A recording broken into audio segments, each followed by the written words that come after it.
Hi, అందరికీ నమస్కారం. Mega అభిమానులకు శుభవార్త. చిరంజీవి గారు కిరీటంలో మరో కలికితురాయి చేరింది. ఇప్పటి వరకు లోకల్ చూసాం, నేషనల్ లెవెల్లో ఆయన అవార్డులు అందుకోవడం చూసాం. ఇవాళ ఇంటర్నేషనల్ లెవెల్లో అవార్డు అందుకోవటం అనేది విశేషంగా చెప్పుకోవాలి. లండన్లో హౌస్ ఆఫ్ కామన్స్ అంటే యూకే పార్లమెంట్ అనమాట. మనం ఎట్లయితే రాజ్యసభ, లోక్సభ అని చెప్తాము, ఇది హౌస్ ఆఫ్ కామన్స్ అంటే పెద్దల సభ అనమాట. ఇక్కడ వీళ్ళు కొంతమందికి గౌరవ పురస్కారాలను అందజేస్తూ ఉంటారు. ఇవాళ చిరంజీవి గారికి అటువంటి ఒక గౌరవ పురస్కారం లభించింది. జీవిత సాఫల్య పురస్కారం, లైఫ్ టైం అచీవ్మెంట్ అవార్డు. ఆయన సినిమా రంగానికి చేసిన సేవలకు కాను, అలాగే సామాజిక అంటే ఒక ఇన్ఫ్లుయెన్సర్గా, సినిమా రంగంలో ఆయనకు వచ్చిన పేరు ప్రతిష్టలను ఉపయోగించి ఒక ఇన్ఫ్లుయెన్సర్గా ఆయన సమాజాన్ని ప్రభావితం చేసినందుకు గాను ఈ అవార్డు వస్తుంది.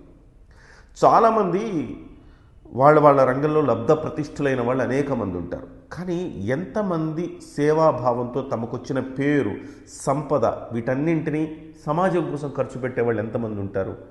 ఆ రకంగా ఖర్చు పెట్టే వ్యక్తిగా ఇవాళ చిరంజీవి గారిని యూకే పార్లమెంటు గుర్తించింది.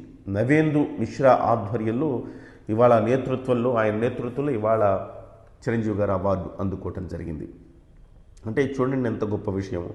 పేరు, ప్రఖ్యాతులు, డబ్బు సంపాదించడం ఒక ఎత్తు అయితే, వాటిని సమాజం కోసం ఖర్చు చేయటం అనేది మరొక ఎత్తు. సో రెండవ భాగాన్ని కూడా చిరంజీవి గారు ఫుల్ఫిల్ చేశారు. కాబట్టి ఆయన్ని మెచ్చుకుంటూ ఆయనకు జీవిత సాఫల్య పురస్కారాన్ని అందజేశారు. ఒకప్పుడు ఎవరైతే మనల్ని బానిసలుగా చూసిన దేశం ఉందో, అదే దేశంలో ఇవాళ చిరంజీవి గారు తలెత్తుకుని గర్వంగా అవార్డు తీసుకోవటం అనేది ఒక విశేషమైన సంఘటనగా, సందర్భంగా మనం చూడాలి. చిరంజీవి గారికి అవార్డులు కొత్త ఏం కాదు. గతంలో అనేక అవార్డులు వచ్చాయి, రివార్డులు వచ్చాయి. కానీ ప్రతిదీ కూడా ఆయన యొక్క చరిష్మాని, ఆయన యొక్క స్థాయిని మరింత ఇనుమడింపచేసేలాగా, పెంచేలాగా కనపడుతుందని చెప్పుకోవాలి. చిరంజీవి గారికి వచ్చిన అవార్డులు ఒక్కసారి మనం పరిశీలన చేసుకుంటే 3 నంది అవార్డులు వచ్చినాయి, 9 ఫిల్మ్ఫేర్ అవార్డులు వచ్చినాయి, ఒక రఘుపతి వెంకయ్య అవార్డు వచ్చింది, అలాగే పద్మభూషణ్, పద్మవిభూషణ్, ఆంధ్ర విశ్వవిద్యాలయం నుంచి డాక్టరేట్. అవిగాక ఈ మధ్య కాలంలో ఒక 2-3 ఏళ్ల క్రితము ఇంటర్నేషనల్ ఫిల్మ్ ఫెస్టివల్ని గోవాలో నిర్వహించిన 53వ ఇంటర్నేషనల్ ఫిల్మ్ ఫెస్టివల్ ప్రతి సందర్భంలోనూ కేంద్ర ప్రభుత్వం నిర్వహిస్తూ ఉంటుంది. ఆ కేంద్ర ప్రభుత్వం నిర్వహించిన ఈవెంట్లో కూడా జీవిత సాఫల్య పురస్కారాన్ని కేంద్ర ప్రభుత్వం ఇవ్వటం జరిగింది. ఇవిగాక మొన్నటికి మొన్న గిన్నిస్ బుక్ వరల్డ్ రికార్డ్ అయిన స్టెప్పులకు గాను ఆయన 25,000 స్టెప్పులు వేసినందుకు గాను ఒక అవార్డు అందుకున్నారు. అది కూడా ఒక విశేషమే. ఇకపోతే ఇప్పుడు యూకే పార్లమెంటు ఆయన్ను అభినందించి పురస్కారం అందించింది. అయితే 1987లో కూడా ఆయన్ని ఆస్కార్ అవార్డుకు, ఆ వేడుకకు అతిథిగా పిలిచారు. తొలి తెలుగు నటుడు ఆయన మాత్రమే ఇప్పటి వరకు. అంటే 1987లోనే ఆయన్ని గౌరవించి ఆస్కార్ అవార్డుకి ఇంటర్నేషనల్ లెవెల్లో ఆయన ఆహ్వానించడం జరిగింది. ఇవాళ అదే సమయంలో ఇంటర్నేషనల్ లెవెల్లో ఆయనకు అవార్డు ఇవ్వటం జరిగింది. ఇక ఇవన్నీ అవార్డులు, రివార్డులు పోతే పక్కన పెడితే, ఇక సినిమా ఇండస్ట్రీలో చెరిగిపోని ముద్ర వేశారు. ఆ చెరిగిపోని ముద్ర ఏంటంటే, 1 కోటి రూపాయల పారితోషికాన్ని తీసుకున్న తొలి నటుడిగా. అంటే భారతదేశంలో అప్పటి వరకు అమితాబ్ బచ్చన్కు కూడా అంత పారితోషికం లేదు. భారతదేశంలో 1 కోటి రూపాయల పారితోషికం తీసుకున్న తొలి నటుడిగా చిరంజీవి గారు ఒక రికార్డును ఆయన పదిలపరుచుకున్నారు. ఇవాళ అలాంటి రికార్డు. సో మన అల్లు అర్జున్ గారిని చూస్తూ ఉన్నాం. ఇప్పుడైతే చిరంజీవి గారిని టార్గెటెడ్గానే అల్లు అర్జున్ గారు కూడా తన ప్రయాణాన్ని కొనసాగిస్తూ ఉన్నారు. చిరంజీవి గారు ఎటువంటి అవార్డుల్ని తీసుకున్నారు, ఎటువంటి రికార్డులు బ్రేక్ చేశారు, అవి బ్రేక్ చేయాలనేది ఆయన తాపత్రయం.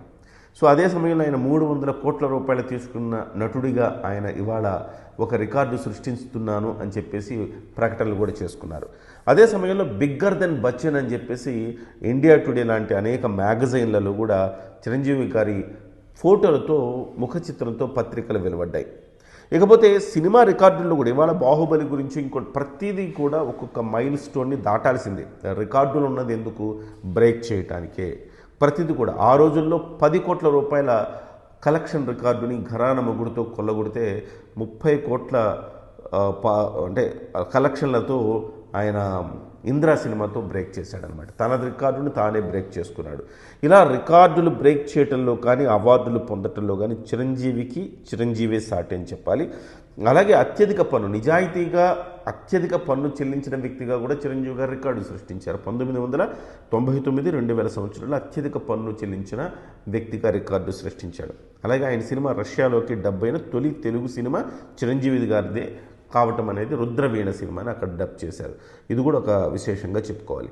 ఇలా చూసుకుంటూ పోతే చిరంజీవి గారికి అనేక అవార్డులు రివార్డులు. ఒక రకంగా చెప్పాలంటే చిరంజీవి గారి ముందు, చిరంజీవి గారి తర్వాత అనేది తెలుగు సినిమాని విడదీసి చూడాలి అనేది నేను చెప్పిన మాట కాదు, సాక్షాత్తు మురళీమోహన్ లాంటి వ్యక్తులు చెప్తున్న మాట. అలాంటి చిరంజీవి గారిని ఇవాళ ఒక తెలుగు వ్యక్తిగా, తెలుగు వాళ్ళుగా మనందరం కూడా గర్వపడాల్సిన అంశం ఇది. ఆయనకి యూకే పార్లమెంటు ఈ రకమైన సత్కారం చేసింది. బహుశా చిరంజీవి గారికి ఇక నేను ప్రతి సందర్భంలో చెప్తూ ఉంటాను, మిగిలింది దాదాసాహెబ్ ఫాల్కే అవార్డు. అయితే దాదాసాహెబ్ ఫాల్కే అవార్డు ఇప్పటివరకు రాకపోవడానికి ఒక రీజన్, ప్రధానంగా ఒక టెక్నికల్ రీజన్ చూపిస్తున్నారు. ఆ టెక్నికల్ రీజన్ ఏంటంటే మధ్యలో కొంత గ్యాప్ సినిమాలకు చిరంజీవి గారు ఇవ్వటమే ఆ టెక్నికల్ గ్యాప్కి కారణమని చెప్తున్నారు. అంటే దాదాసాహెబ్ ఫాల్కే అవార్డు కంటిన్యూస్గా ఆ సినిమా రంగంలో విశేషమైన కృషి చేసి ఉండాలి. సో చిరంజీవి గారికి ఎప్పుడో రావాల్సిన ఈ అవార్డు రాకపోవటానికి మధ్యలో బ్రేక్ రావటమే కారణం అని చెప్తున్నారు. రాజకీయాల్లోకి వెళ్ళటం వల్ల కొంత, నిజంగా కూడా రాజకీయాల్లోకి వెళ్ళడం వల్ల కొంతమందికి ఆయన వ్యతిరేకమయ్యారు, కొంతమందికి ఆయన శత్రువయ్యారు. సో నిజంగా ఆయన రాజకీయాల్లోకి వెళ్ళి సాధించింది నిజంగా శత్రువుల్ని సాధించడమో అని చెప్పాలి. కొంతమంది ఆయనకు నచ్చక ఆయన మీద విమర్శలు చేసిన వాళ్ళు కావచ్చు, ఆయనకు వ్యతిరేకంగా పనిచేసిన వాళ్ళు కావచ్చు చూస్తున్నాం. 2006లో ఎప్పుడో పద్మభూషణ్ అవార్డు వస్తే 2024లో పద్మవిభూషణ్ వచ్చింది. అంటే ఎంత గ్యాప్ ఉంది చూడండి. సహజంగా అయితే ఆయన రాజకీయాలకు రాకపోయి ఉంటే 2010లోనో 2012లో